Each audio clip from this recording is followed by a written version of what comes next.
आम्ही त्यांच्याबरोबर आहोत.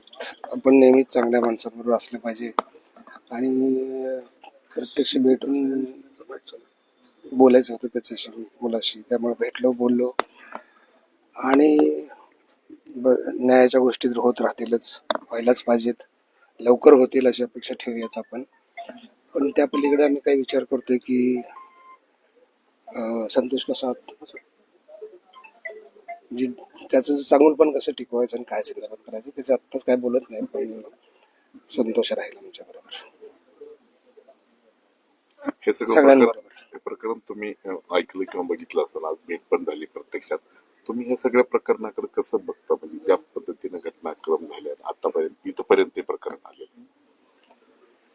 त्याच्यावर खूप बोललं गेले, खूप म्हणजे 24 तास त्याच्यावरती बोललं गेलं जातं. आपण फक्त ह्या काय म्हणते की एक माणूस मरतो, परत तो रोज रोज मरतो.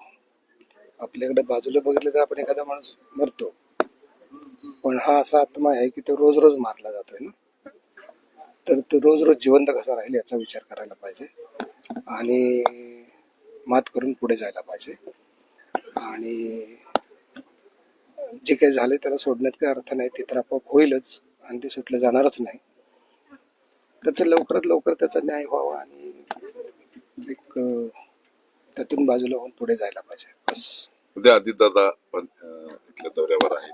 आज तुम्ही भेट घेताय, ह्या भेटीविषयी तुम्ही दादांना काही बोलणार किंवा काही चर्चा होऊ शकते तुमची? कोणाला काही सांगावं असं आपण कोणी नाही आहोत. आपल्याला काय वाटतं ते महत्वाचं आहे. मी दादांना काही सांगून त्यांनी काय करावं इतपत काही असं वाटत नाही मला. एक माहिती म्हणून तरी अशी भेट झाली, नाही, हे कळेलच ना त्यांना. मला फक्त यांची काळजी होती, भेटायचं होतं, बाकी काय नाही. काय होतं की गोष्टी परत परत जेवढ्या अंगावर येतात त्या परत परत त्रासदायक असतात ना, तो त्रास कमी व्हावा एवढीच इच्छा आहे.